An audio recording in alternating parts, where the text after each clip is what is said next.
Hello, and welcome to another edition of Capper Comparison Picks. Let me back up. I'm Ranj, and today I will be giving you the Capper Comparison Picks for some more prelim fights of UFC Vegas 50. Be sure to check out the video I did last night where I went over the early prelims, and I'm just going to keep my way moving up through the card. As you can see, I'm using the travel board today because I am out of town. I'm in Massachusetts today, so I'm on the road for work. Therefore, still have to grind, to still have to get my content in. I'm going to be using the travel board today to bring you these additional prelim fights for UFC Vegas 50. So without further ado, let me get on with this. Open up this show, we've got flyweight fight between Sabina Maslow and Miranda, Fear the Miranda Maverick. Sabina Maslow's nickname is Colombian Queen. Colombian Queen, know just what I need. But anyway, they're both neck and neck in age, 24 years old for the two of them. Mazo's the big underdog despite having a slightly better record. She's 9-3, she's at plus 255, where Miranda Maverick is 9-4, minus 305. That line did move for the worse. It opened up, Maverick was a minus 270. Mazo was a plus 220, so now money's been dumping in on Miranda Maverick. Obviously, that's why a line movement making it less bettable for those that's how that happens with the line movement after money comes in. But might not be justifiably so, because let's talk about Miranda Maverick. She's the favorite here. She's coming in off two back-to-back losses. She definitely lost to Erin Blanchfield. I am high on Erin Blanchfield. She is one of my unranked contender contest picks coming into this. By the way, yesterday I had that Tefan Don versus Azamat Murzakanov. I gotta flip my pick because Real News MMA, thank you. He made me aware that Murzakanov is one of my unranked contender picks. I didn't even think about it yesterday, and I was kind of leaning both. I was still on the fence. The only reason I went with Tefan yesterday was because of his experience and resume, but Murzakanov undefeated, and after listening to some cappers on the way here to Massachusetts, I think I've maybe taken the wrong side. So right now I'm still back on the fence, but I think I'm going to probably flip my pick to my contest pick, my unranked contender pick. Why wouldn't I? Against Tefan, the Don, and Chukwi. But back to this, Sabine Maslow is, Miranda Maverick is coming off a loss to Erin Blanchfield, another one of my unranked contender picks. And prior to that, she lost to Macy Barber, but she really didn't lose. That was a robbery. She won that all day. It's very disgusting. Prior to that loss, she beat Jillian Robertson, who is also on this card later on, and she beat Liana Jojua. That was her UFC debut. She got Dr. Stoppage for a cut in round one, and prior to coming to the UFC, her last fight was a win against Pearl Gonzalez in Invicta by unanimous decision. So, bunch of unanimous decisions here for Fear the Miranda Maverick coming into this fight against Sabina Maslow. Now, Sabina Maslow also not looking good as of late. The Colombian Queen is coming off a rear naked choke loss to Maria Agapova, who y'all seen her get pretty much owned by Marina I gotta stop looking out the damn window. Let me close these curtains. Something's going on outside and it keeps distracting me. Like there's like a blood drive going on. So I don't know, I'm sorry. But anyway, Sabina Maslow is coming off of that loss to Maria Agapova, who just got beat up by Marina Moroz last couple days ago. And before that, oh, that was rear naked choke loss that she took to Agapova. Before that, she lost to Alexis Davis, the boxer. She lost by unanimous decision. And before that, though, she does have three nice wins. She beat Justin Kish by rear naked choke. I think that is the one where Kish shit her pants right in the middle of the octagon as she was getting choked out. Sabine Maslow actually literally choked the shit out of her because she did. I guess she sharted in her pants. Little shit came out during that fight. I don't know. Check it out. Go watch it back. I think that was the one where Justin Kish shit her pants in the middle of a fight. Sabina Maslow literally squeezed the shit out of her. That choked the shit out of her. Then before that, she beat J.J. Aldrich, who was also on this card later against Jillian Robertson. Both of them taking losses to both these females. Weird, huh? And prior to that, she beat Shayna Dobson, who's, beat Maria Agapova, but Shayna Dobson no longer in the UFC. But anyway, here's a big deal. Fighting out of King's MMA, Huntington Beach, California, for Mazo. But the 4-inch height and 4.5-inch reach advantage over Miranda Maverick. Now, Miranda Maverick, I don't see why the line is so wide, dude. Minus 305. I get it. She's a good wrestler. She's tough as nails. She's gritty, but she's coming in also kind of short notice. I went like 2 weeks out. She found out about this fight. She's taking the place of Mandy Bohm. So I don't know what the big wide line is in Sabina Maslow.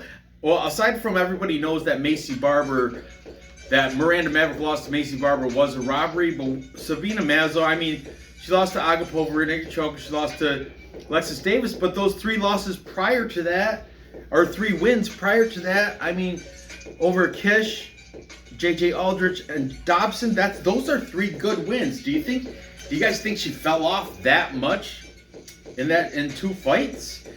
The Tapology, like the bookies and the casuals, everybody is very influenced on the recency bias. And I guess recency bias holds true because you are as good as your last fight, right? So, I guess you can say, unless you have excuses, which everybody does. But Miranda Maverick, also coming off a loss, Erin Blanchfield toyed with her, did whatever she wanted to her. That's why I'm high on Erin Blanchfield. I like that girl. But Miranda Maverick's fighting at Team Elevation, so cardio is not going to be a problem for her. Mazo, King's MMA, not a bad facility. This is closer than it should. It's closer than it was even lined before at plus 220 and minus 270. Now the line's just wider, and I think the fight should be. I think Miranda Maverick, in my opinion, should be maybe a minus, at most a minus 190, not less than 200. I think she should be a minus less than 200. Sabina Maslow's live dog, plus she's got 4.5-inch reach and 4-inch height. She's going to be the bigger, taller girl. I guess it doesn't matter if Miranda uses her wrestling, but I don't know, man. The Colombian Queen, she's got to have something on the ground. She's South American, got that South American Jiu-Jitsu, I would imagine. But let's see what the cappers have to say in this fight, starting off with the huge favorite in Miranda Maverick. This is where I side profile, looking all fat and stuff. I don't care, whatever. I'm married, I love my wife. So who do I got to impress? Okay, so taking Miranda Maverick, we've got the Stat Diggers, DFS by the numbers, Brady and Uncle Weezy, both taking Miranda Maverick here to get the victory. Brady said by decision. Weezy didn't really give he didn't even give a confirmed pick, but I think he's going that direction of Miranda Maverick. Then we've got Cody from Blood Money MMA Bets, or MMA Betting, I think, one of those. Cody is also on the side of Miranda Maverick. We got the MMA Guru. That is the one with the knit cap from the UK.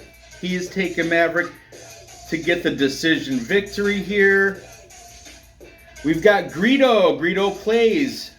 Thank you for doing an early pick, Greedo. Usually he doesn't do his until like midweek, but he had his shit out.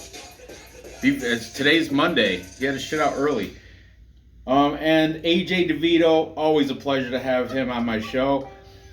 Very wise predicting mind. Also by decision, making this a full capper consensus, which it really, I was kind of looking for somebody to take Sabina Maslow, but through and through, every capper I've watched so far, it's on the side of Maverick. Aside from even these 5 right here, everybody's going for Maverick, which, I mean, I guess I will also go that way, but realistically, I mean, I think it could. I'm gonna hedge bet Sabina Maslow. She's got the. This is what I'm gonna do. Tapology for the contest for the team. By the way, last week I got 2nd place in Tapology. Congratulations, Berserker, for getting 1st place. He beat me out by, I think, like by 50 points or something. Miranda Maverick should not be a -305. I will take her to get this win, but I will, and I'm gonna put her in this parlay for today's show. But I'm not gonna bet her otherwise. I don't think, unless I see something crazy during the weigh-ins. Actually, I'm gonna take a headshot on Mazo at +255 because it could happen. I mean, she does have the tail height and reach. She has the height and reach advantage. So there you have it.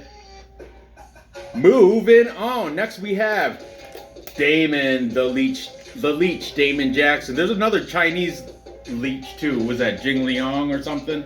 But anyway, we got Damon Jackson taking on Camuella Kirk. Let's talk about these guys. Damon Jackson was opened up as the underdog. He was at +130. He is now, the line has moved to -108 according to Bet Online just a little bit ago. Camuella Kirk was opened up at -155. So the Tapology, the bookies, the people, the money shifted it. So now they're pretty much coin flip odds, both minus numbers. Camuella Kirk's -112. Jackson -108. Jackson coming in with the more experience. He's 19-4-1 as a professional fighter. Camuella Kirk is 11-4. Jackson, much more time in the UFC. That's the thing, though. He's coming off a win against Charles Boston Strong Rosa, which I had picked Rosa, and Rosa bloodied him up. I remember the fight. Rosa caught him, and he was bleeding bad. And I remember Rosa was trying to open that cut. He cut him in the first round, I think toward the end of the first round. The rest of the fight, he just kept trying to open that cut up worse. It potentially could have been stopped, but with all the blood flowing and everything, it didn't matter. Damon Jackson got the unanimous decision victory there. Prior to that, he definitely lost to Ilia Tupuria by punches round 1, but you can't take, Ilia Tupuria is at the top of the featherweight division. I see him being a contender, if not a champion, at 145. I don't really put him right against a top fiver. He wanted to step in last week against RDA, but they didn't take that fight. I think he might be scheduled for somebody that's really a game opponent. But anyway, then before that, though, he has a win against Marsad Bektik by guillotine choke in round 3. That was Damon Jackson's UFC debut. Prior to that, he was in an LFA where he had win against Mario Cholet, rear naked choke, round 1. But he got knocked out in 10 seconds of round 1 by a flying knee in the PFL. Prior to that, against Movid Kaibuliev. I don't know. Damon Jackson fights out of Dallas, Texas. Fortis MMA.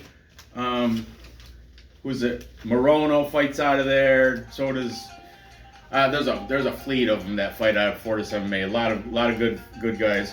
Kennedy is in Chukwu. I know he lost last week, but I'm saying there's a good camp down Fortis. Camuella Kirk fights out of Siege MMA. I'm not even sure of any of the people coming out of there, but I suppose it's got to have some sort of respectability. Camuella Kirk, this is his second fight in the UFC. His last fight was his UFC debut. That was a win against Makwan Amirkhani. Makwan Amirkhani, a Finnish from like Finland, a wrestler from Finland, a decorated wrestler from Finland. I think he has some medals. I don't know if it was Olympics or what, but he does have some medals and accolades through wrestling. But Camuella Kirk managed to get a unanimous decision against him. Camuella Kirk's nickname is the Hawaiian, but he spells it with a J, which is weird. Is it Jowian, Yowian, or Hawaiian? I mean, why you gotta be funny like that? Prior to his UFC debut, he's spent a lot of time down in the LFA. He's coming off a win against Daniel Swain, where he retirement round 2. Then before that, he has a win against Guillermo Santos, TKO round 1. That's good. He did fight some UFC fighters in the LFA. He lost to Bruno Souza by split decision, and before that, he lost to Billy Quarantillo. Billy Q got him a TKO round 3, and that was in the Contender Series. So Camuella Kirk, 11-4, a 2-inch reach advantage for Kirk, a 1-inch height advantage for Damon Jackson. This is going to be an interesting fight. Like I said, the lines did move from 130, plus 130 for Jackson. Now he's a minus 108. Camuella Kirk favored at minus 155. Now that's down to minus 112. So somebody saw something, and the bookies saw something and had that movement. Camuella Kirk is coming in short notice replacement for Joshua, or you can say long notice replacement. I think he's known about it for a few weeks now, but he's coming in for Joshua Coulibaugh. So let's see what the cappers have to say about Damon Jackson versus Camuella Kirk. Okay, we're going to start with Camuella Kirk, the favorite here. He is the slight favorite, if you will. Taking him, we've got AJ DeVito from MMA Experts. And how's he saying? He's saying by KO for Camuella Kirk there. Then we've got, jumping over to James Jackson, we've got Greedo. Greedo says Jackson should get the decision. He does have the slight better resume and opponents, I would say. Age is very close. Jackson 33, Camuella Kirk 27. So I suppose if you want to give any advantage, it would be to Camuella Kirk. But comes to age and hairline, Jackson's hairline is receded pretty bad. Doesn't make you a bad fighter. Just saying, I noticed that in his last fight against Charles Rose. I'm like, dude, hair. I don't know. He's got something. Well, anyway, he's got a 5 head. Your forehead's so big it's a 5 head. Anyway, also taking Camuella Kirk, we've got the MMA Guru. He's saying by decision. Jump over for Damon Jackson. We've got Cody Blood Money. Cody taking him by Jackson by submission. He does have submission skills. He said round 3. I don't know, bud. I think Camuella Kirk probably have a little bit better cardio come round 3. He's got the age. I don't know. I just think he's a little bit more physically fit appearance-wise. I'm not. He does have 2-inch reach. The reach and height doesn't even matter. It's inches, you know, barely. And finally, for the tiebreaker, we've got the stat diggers. Wheezy is leaning one direction, and DFS. DFS didn't come out and say it, but I think he said something like, I agree with you, so pretty much he did say it. They're both taking Camuella Kirk. Stat diggers. Like I said, Wheezy's not confident. He's leaning that way. And DFS is pretty much the same ship as same in agreement with Wheezy. So my pick here, I don't like the line movement. It's kind of creeping me out a little bit. I was high on Camuella Kirk, but now that the line move it went from minus 155 and it dropped down to a minus 112. What am I not seeing? There's something that's going on. As of right now, I'm gonna agree with the Capra majority and take Camuella Kirk to get the victory. And I think it's gonna happen. Let's see. I think he might be able to get the finish here. I think he might be able to finish Damon Jackson. So I'm gonna say within distance. Jackson does have better BJJ, but I think stand-up, Camuella Kirk probably has him beat in stand-up. I have taken Camuella Kirk in the LFA, and I did win some money off him back against that Daniel Swain.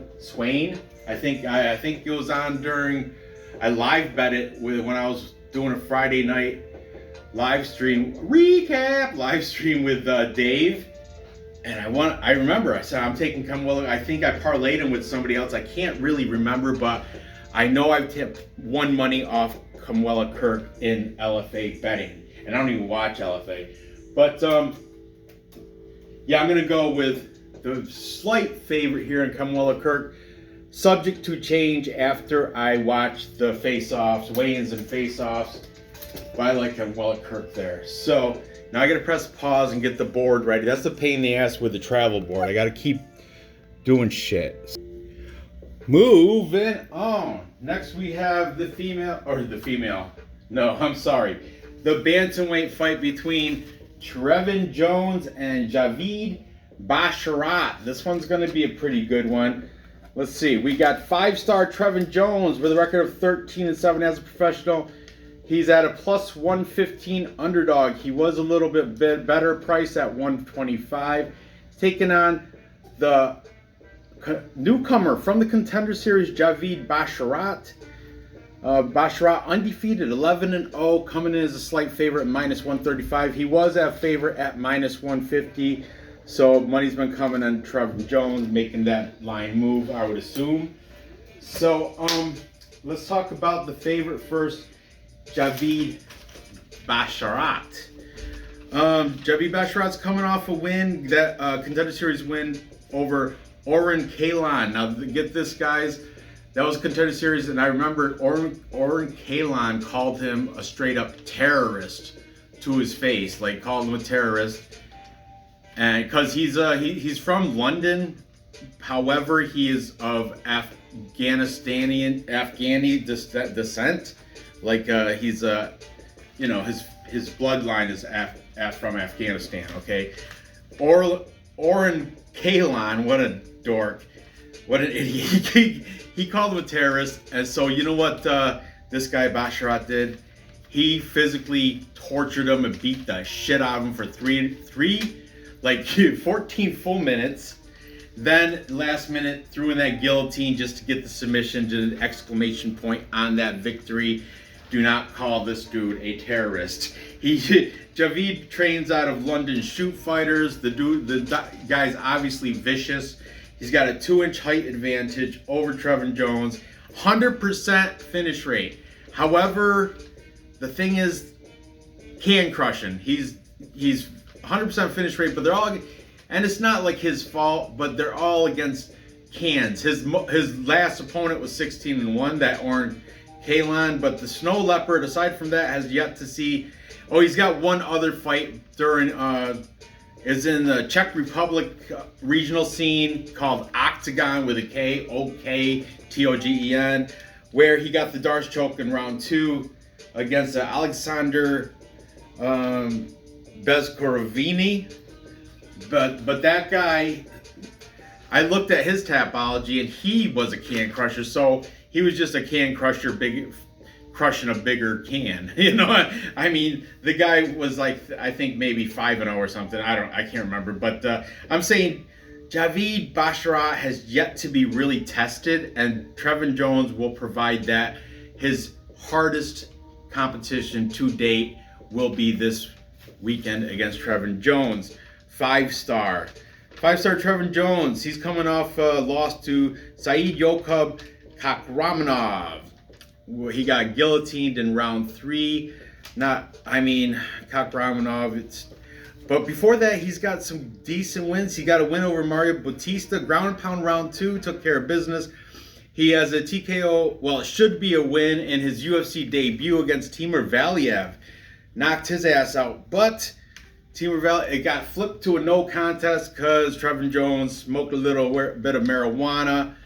So that is the stupidest thing, but I guess it's still, Tapology still says no contest, even though I think all those should be overturned to what they really are. Prior to that, he has a win against Takafumi Otsuku. Deep Impact, with, you can tell by the name, that is Japanese promotion. Takafumi, what is it? Takafumi Otsuku. Yeah. Take a guess. He's Japanese. He got rear naked choked by Trevin Jones. So Trevin Jones, he fights out of Vita BJJ. That is in Guam territory over there. He is BJJ black belt though. Get that straight. A black belt. Don't forget about that. He's 3-1-1 in his last 5 if you want to count that no contest to Timur Valiev, but I would consider him more of a 4-1.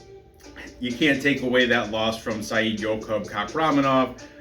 But yeah, a pretty prime guy, Trevin Jones. I think he's getting a little bit disrespected here. But he does have 7 losses to his name, and Javid is undefeated. So let's talk about the cappers and what they chose in this. Trevin Jones, 31 years old. Basharat, Javid Basharat, 26. So not big of a age discrepancy. Basharat does have a 2-inch height advantage over Trevin Jones. Trevin Jones has a 1-inch reach advantage, which is half an inch on each fist, so it doesn't really exist. Nothing, no nada, you know. So let's see what the cappers have to say in this one. Starting with the favorite in Basharat, we've got Greedo. Greedo plays, he's saying submission. Round 2 for Javid. Then we've got Guru, MMA Guru. He's taking Basharat by decision. Good on ya. I like MMA Guru, hilarious. My friend Blood Money, Cody, also taking him by decision to get the win. Both the Stat Diggers, DFS, that's Brady, he's leaning that way. And actually, Wheezy did not make a pick. He just didn't make a pick. He's gonna bet though the violence, but it's set at 1.5. Overs -200. Unders +160. I think that might end, but try to get that at 2.5 because I think if it ends before the distance, it's going to probably be toward the end of round 2 or early round 3. That's just me. So I don't know. I'm not going to take the total on that fight, but we do have a contrarian picker here in MMA Experts. AJ DeVito is taking the underdog for his experience in the UFC to get it done in Trevin Jones. And you know what? I think I'm kind of on the same page as him, being that Trevin Jones is a BJJ black belt. He's fought some pretty good, some well-named guys. He beat Timur Valiev, is a good name. Mario Batista, also a UFC guy. He beat those guys soundly by TKOs. He did get caught by the guillotine by a Rakhmonov. What's his name? Rakhmonov. Yeah, I said it right. But I'm also going to join AJ DeVito because plus money, and I tend to want to fade. Not always. There's sometimes when I see something in a contender series fighter and take him, but in this case, I don't. This guy's a can crusher. He has yet to. Who's he beat that I know of? No, I don't know. Nobody. I don't know any of those people. The Snow Leopard. I do not think he's a terrorist, but I do think that Trevin Jones will beat him, and I think he'll do it by maybe. He's a BJJ black belt. What's his victories coming? He took out TKOs. Rear naked choke over in Japan. I think he's going to get a little bit of a ground and pound over Basharat. I'm going to say TKO. When? Round 2. So, there you have it. TKO round 2. So to recap, time check. Almost time for dinner at the hotel bar. One of my favorite parts of going out of town. But to recap, I've got Sabina Maslow losing to Miranda Maverick, but I am going to hedge better because the line is way too wide and there's value on the female coin flip fight. Not really coin flip. I would get the edge to Miranda Maverick, but not a minus 300 edge. You know, that's ridiculous. But my pick is Miranda Maverick by decision. Then I've got Camuella Kirk getting the victory over Damon Jackson. What I say, within distance. I'm still sticking with that, within distance. Tapology, I'll probably say TKO. I don't know, around Damon Jackson, probably round 3. And then finally, I've got Trevin Jones upsetting my underdog pick on this show. Trevin Jones upsetting Javid Basharat, the Can Crusher. I know it's not his fault. He doesn't choose who he fights, but maybe he does. Maybe he does like get his opponent's hand picked for him. That does happen if you have a good agent. But if you look at some of these guys, they shouldn't have even been fighting MMA. I think one guy was like 2-36. Look at his tapology. He's fought a bunch of cans, unproven. Trevin Jones has already been proven in my eyes by that win over Timur Valiev. Overturned because of smoking a little marijuana. Who gives a shit about that, you know? So there you have it. I guess I'll show this. Gather the info, if you can read it. Place your bets and cash those tickets. I really appreciate you watching. Good news is, if I'm feeling ornery later, I may do another show from the hotel room because I do. It's like a 3.5 to 4 hour drive here. I did a lot of listening to a lot of cappers on the road, and I have my next one. I got a list of one more cap. I got 4 of 5 cappers already done for my next show, UFC Vegas 50 select fights. So if I listen to one more capper, I'll throw them on here, and you might get another show out of me tonight, depending on how good happy hour goes down there at the sports bar that's attached to the hotel. So we'll see how that plays out. Anyway, thanks for watching. Give me that thumbs up. Share with your friends, all that good stuff. I love reading the comments, the good ones, the bad ones. Everybody's to their own opinion. I'm not trying to disrespect anybody. I think everybody's entitled to their own opinions, and I like you guys to post your opinions on the page, as long as they're not rude, offensive, and crude, especially toward me or each other. I will keep them up there, So fill the shit with comments. Hit that like button. Good luck on your bets, and maybe I'll see you guys later tonight. If not, I will definitely see you tomorrow with some select fights. Thanks for watching. Good luck. Good night.